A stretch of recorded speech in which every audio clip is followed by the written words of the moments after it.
ತಾತ ತಾತ ನಂಗೊಂದು ಕತೆ ಹೇಳ್ತೀಯಾ? ಮಗು, ನಾನು ನಿನಗೆ ಈ ರಾಮಾಯಣದಲ್ಲಿ ಬರುವ ಈ ಸೀತಾ ಅಪಹರಣದೊಂದು ಕತೆ ಹೇಳ್ತೀನಿ, ಕೇಳು.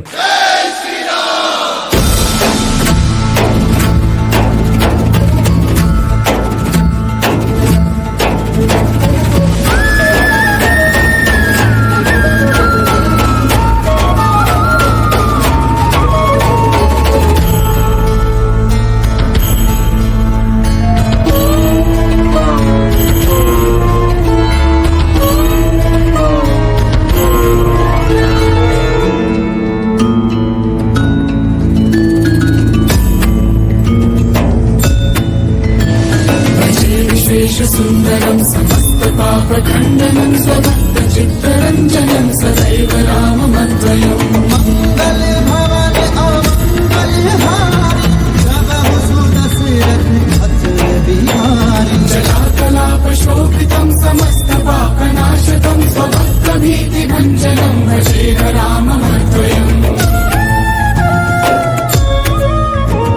निजस्वरूपबोधकं कृपाकरं भवापहं समं शिवं निरञ्जनं भजेह राममद्वयम् वीरतिधरमो विप्रियरुणानि आपतिदाय परह्येतानि सदा प्रपञ्चकल्पितं ह्यनामरूपवास्तवं नराकृतिं निरामयं भजेह राममद्वयम्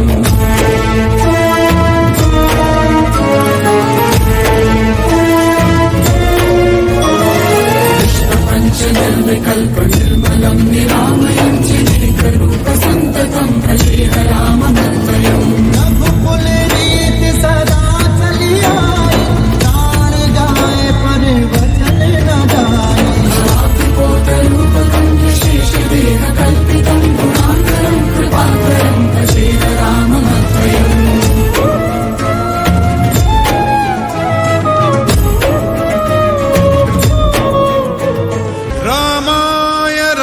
भद्राय रामचंद्राय वेदसे रघुनाथाय नाथाय सीताय पतये नमः।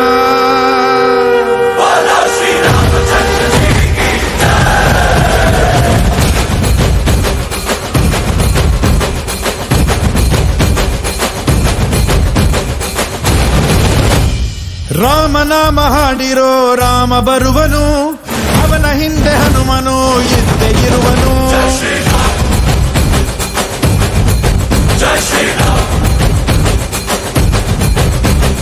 ವಿಶ್ವರೂಪಿ ವಿಶ್ವವ್ಯಾಪಿ ರಾಮಚಂದ್ರನು, ವಿಶ್ವಕ್ಕೆಲ್ಲ ಮಮ ಮಾದರಿ ಶ್ರೀರಾಮನು.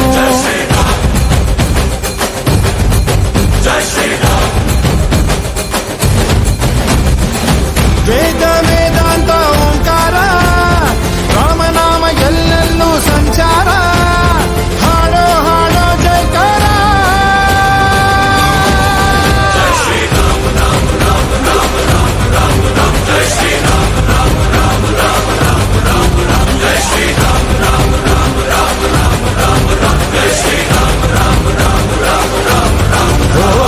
ರಾಮನಾಮ ಹಾಡಿರೋ ರಾಮ ಬರುವನು, ಅವನ ಹಿಂದೆ ಹನುಮನ ಇದ್ದೇ ಇರುವನು.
ಓ ಲಕ್ಷ್ಮಣ.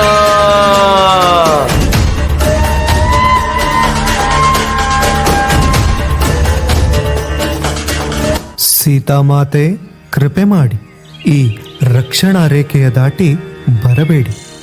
ಎಲ್ಲಿಯವರೆಗೂ ನೀವು ಈ ರಕ್ಷಣಾ ರೇಖೆಯ ಒಳಗೆ ಇರುತ್ತೀರೋ ಅಲ್ಲಿಯವರೆಗೂ ನೀವು ಸುರಕ್ಷಿತವಾಗಿಯೇ ಇರುತ್ತೀರಾ.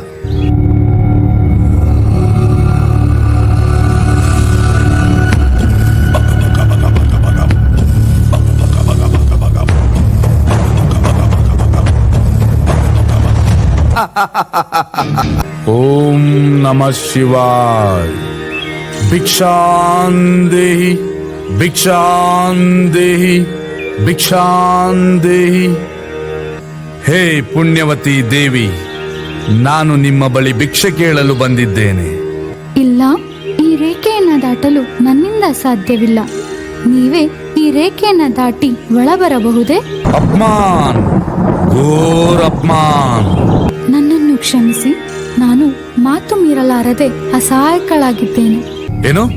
ನೀವು ಹೊರಬಂದು ನಿಮ್ಮ ಕೈಯಾರೆ ಈ ಸಾಧುವಿಗೆ ಭಿಕ್ಷೆ ನೀಡದಿದ್ದಲ್ಲಿ ಈ ಸಾಧು ನಿಮಗೆ ಶಾಪ ನೀಡುತ್ತಾನೆ. ನಿಮ್ಮ ಇಡೀ ಕುಟುಂಬ ಸರ್ವನಾಶವಾಗುತ್ತದೆ.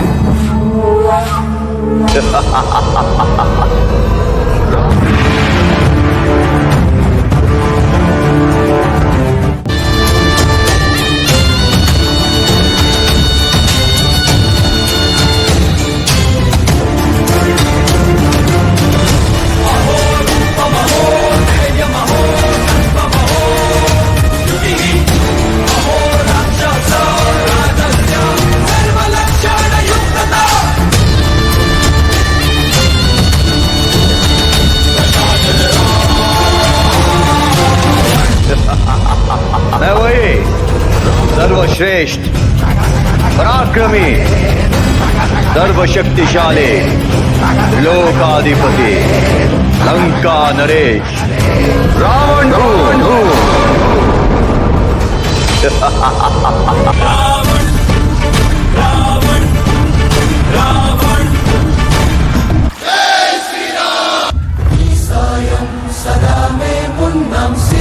सर्वसैन्यं सहचरुलै पदावस्तुन्नां सफलं स्वामि कार्यं मा बलमेदन्ते दीपैनं मातमे दलपुननुमुण्डे सकलं मङ्गलमे महिमान्वितमन्त्रं नीनामम्.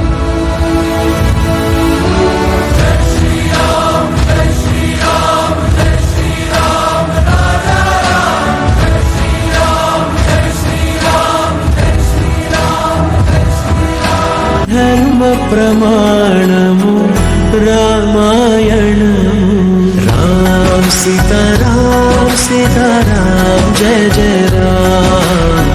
రామ్ సీతారాం సీతారాం జయ జయ రామ్. రామ్ సీతారాం సీతారాం జయ జయ రామ్. రామ్ సీతారాం సీతారాం జయ జయ రామ్. ಮಗು, ನಿಂಗೆ ಈ ಕತೆ ಯಾಕೆ ಹೇಳಿದೆ ಗೊತ್ತಾ ಮಗು? ನೋಡು ಮಗು, ರಾಮಾಯಣ ಮಹಾಭಾರತ ಪುರಾಣದ ಕಥೆಗಳೇ ಆದ್ರೂ ಅದರಲ್ಲಿ ಬರುವ ಪಾತ್ರಗಳು, ಸನ್ನಿವೇಶಗಳು, ಘಟನೆಗಳು ಸಾಂಕೇತಿಕವಾಗಿ ಮೂಡಿ ಬಂದಿದ್ದು ಅವು ಎಂದೆಂದಿಗೂ ಸತ್ಯವಾಗಿದೆ ಮಗು. ಆಕರ್ಷಣೆ, ಸ್ವಾರ್ಥ, ಮೋಹ, ಸ್ವಹಿತಾಸಕ್ತಿ ಹಾಳಾಗಿರುವ ಮನಸ್ಸುಗಳೇ ತುಂಬಿರುವ ಆಧುನಿಕ ಪ್ರಪಂಚದಲ್ಲಿ ನಮ್ಮದೇ ಆದ ಪ್ರಾಕೃತಿಕ ಚೌಕಟ್ಟನ್ನು ನಾವು ಇಂದು ಮೀರುತ್ತಿದ್ದೇವೆ ಮಗು.